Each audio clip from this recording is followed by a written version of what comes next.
level set for us, please. What's going on with streaming audio, broadcast radio? Lots happening in the recent years, and also for the audio work that Wide Orbit does. So, give us a little bit of a snapshot, if you would. Sure. Okay. So there's a lot going on. Wide Orbit has a number of products that are tailored to radio. So our traffic system is used by about half of the radio stations in the US. We have a streaming product for audio that supports both our terrestrial broadcasters, helping them get their signal out and monetizing that signal online, be it to a mobile device, in-car, home speaker, whatever it might be. We have a podcasting platform. So we're helping, again, kind of folks leverage the growth and expansion that's happening in podcasting and to monetize that, kind of add that as a product to their catalog. And then also bringing in programmatic revenues as well to help primarily fill unsold inventory. So, John, you've been in the audio space for a few years with Wide Orbit for several now. Just give us sort of your view of the changes in audio as a medium, the lots going on. Give us an overview of the last couple of years and the opportunities exist now.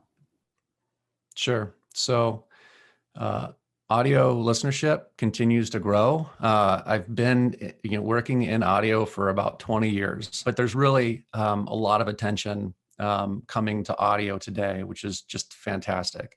It's not just pure play broadcasters anymore.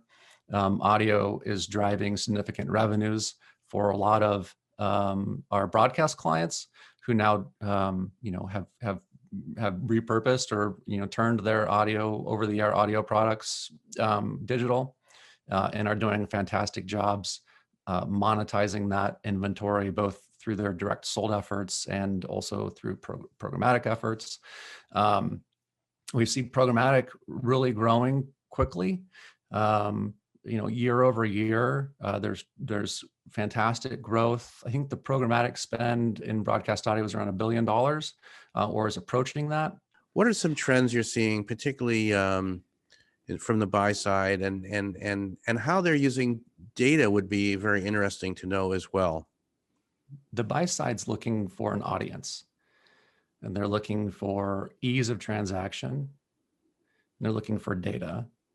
So where Wide Orbit, for example, has products that cross linear as well as digital, that kind of omni-channel buy, if you will, is increasingly important, as is the type of data that we can provide to an advertiser, about the audience who is consuming that ad or that content. So that's where our partnerships with folks like TrueOptic become really important, because we can surface that data to the advertisers, be it either direct sold.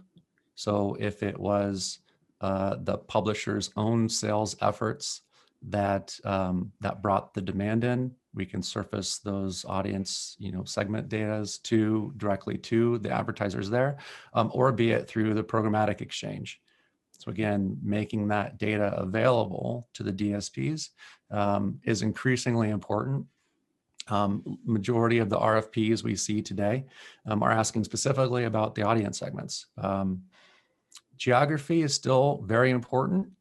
So where are those listeners coming from geographically, either what DMAs or what cities, what countries, as is things like device type and where the listener is coming from. The attribution piece is really critical. Attribution is changing in terms of the way that it's able to be done. There's privacy restrictions, things like third-party cookies, I think have changed the way that the industry providers like Wide Orbit and others have to think about, how we're able to kind of see users go from point to point. And what about the challenges around closed systems? This is an interesting question that we face in terms of podcasts. hosted on Apple, for example, or others where data is not always available. What are some of those challenges, or are they challenges, or what's the state of dealing with sort of closed ecosystems? So we kind of always have an idea of where the user is connecting from via an IP address, what type of device they're connecting on, and also where or how they're listening. Um, Above and beyond that, the data can be very limited in terms of what you're able to receive coming out of a platform. We provide at Wide Orbit as part of our streaming platform and our podcasting platform. We're providing the content distribution and the server-side ad insertion and even the players, but we don't force our publishers to use our players. So where we have listeners coming from other platforms, if it's TuneIn or iHeartRadio or what have you, even a publisher's own mobile app, we provide SDKs that folks can use to integrate those SDKs to help us extract information that we can use, for things like reporting and targeting. But we're not guaranteed that they're going to implement the SDK or that they're going to share information that they might have that they think is valuable or proprietary. So it does create a challenge for sure. John, finally, how do you see innovation around audio kind of developing, progressing in 2021? Listenership will continue to grow. That's maybe a no-brainer. The growth in listenership, both to live or broadcast and in on-demand content, be that time shifted or podcasting, is going to continue to attract advertisers. As those advertisers are showing more interest in buying audio, that's going to cause a shift in the way that the DSPs are operating. So there's a lot of DSPs that are still very video focused who are coming to audio as another channel to provide their buyers. We're going to see privacy, I think, continue to evolve the landscape that we live in. So, we see CCPA, the California Consumer Privacy Act, at the beginning of this year, affect the way that we're transacting. But at the end of the day, it feels like a rising tide. All ships will rise. Consumption is up. I imagine CPMs, inventory fill rates will be up. Dollars will be up. Podcasting will hit that $1 billion in ad spend that's projected for 2021. We will continue to see a slight decline in linear.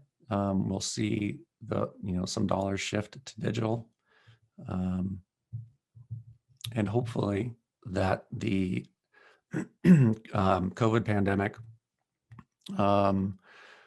gets under control and doesn't turn the economy upside down, and we'll have a better 2021 than we did a 2020.